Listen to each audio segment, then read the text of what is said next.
വെള്ളരിമലയുടെ താഴ്വാരത്തൊരു വിദ്യാലയമുണ്ടേ. 2024 July 30 Malayali ഒരിക്കലും മറക്കാത്ത ദിവസം. മലയുടെ മാറ് പിളർന്നു വന്ന ഉരുൾ മുണ്ടക്കൈ ചൂരൽമല എന്ന വിലാസത്തെ തുടച്ചു നീക്കിയ ദിവസം. അന്ന് കൂട്ടുകാരെയും സ്കൂളിനെയും നഷ്ടപ്പെട്ടതാണ് 8ാം ക്ലാസ്സുകാരി ഹനൂഫിന്. എന്നാൽ ഹനൂഫിന്റെ ജീവിതം ഇന്ന് പഴയതുപോലെയല്ല.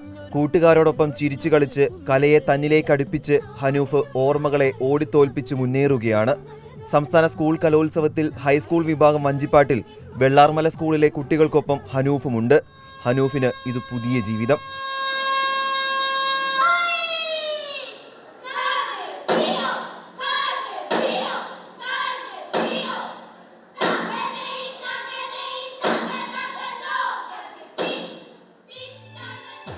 ഞാനിവിടെ എത്തിയ ഇതിൻ്റെ എന്നെ ഒരുപാട് പേര് സഹായിച്ചിട്ടുണ്ട്. അവരോടൊക്കെ എനിക്ക് നന്ദിയാണ് ആദ്യമായിട്ട് പറയാനുള്ളത്. എൻ്റെ അധ്യാപകരുണ്ട്, പേരൻസ്, നാട്ടുകാർ എല്ലാവരും എന്നെ ഹെൽപ്പ് ചെയ്തിട്ടുണ്ട്. ഞാൻ സാധാരണ സിംഗിൾ ഐറ്റംസിനല്ല, കൂടുതലും ഗ്രൂപ്പ് ഐറ്റംസിനാണ്. എല്ലാവരുമായിട്ട് ഒരുമിച്ച് ചെയ്യുമ്പോൾ അത് വേറൊരു സന്തോഷമാണ് ചെയ്യുന്നത്. ഹനൂഫിനൊപ്പം അവളുടെ എല്ലാമെല്ലാമായ ഉണ്ണിമാഷുമുണ്ട്. ഇവരെല്ലാവരും പ്രളയത്തിൽ ഒരുപാട് പ്രയാസങ്ങൾ അനുഭവിച്ച കുട്ടികളാണ്. അപ്പോൾ ഇവരെയൊക്കെ നമ്മൾ മാറ്റിയെടുത്തത് കലയിലൂടെയാണ്.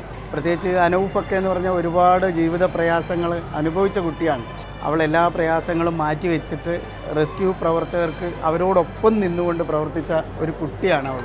ഇവരോടൊപ്പം ജീവിക്കുക എന്ന് പറയുന്നത് എന്നെ സംബന്ധിച്ചിടത്തോളം ഒരു വലിയ ഭാഗ്യമാണ്.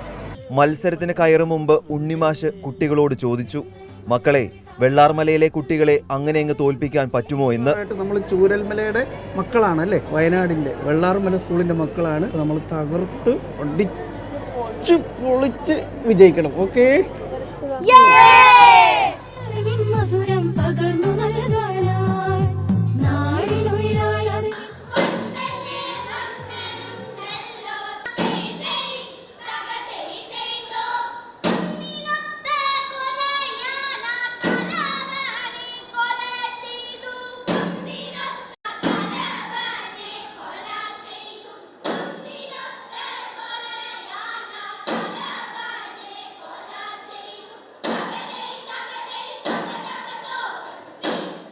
കലോത്സവ വേദിയിൽ നിന്നും വീഡിയോ ജേർണലിസ്റ്റ് വിനീഷ് ഒളവണ്ണയ്ക്കൊപ്പം GR Venkateswaran, in reporter, Thrissur.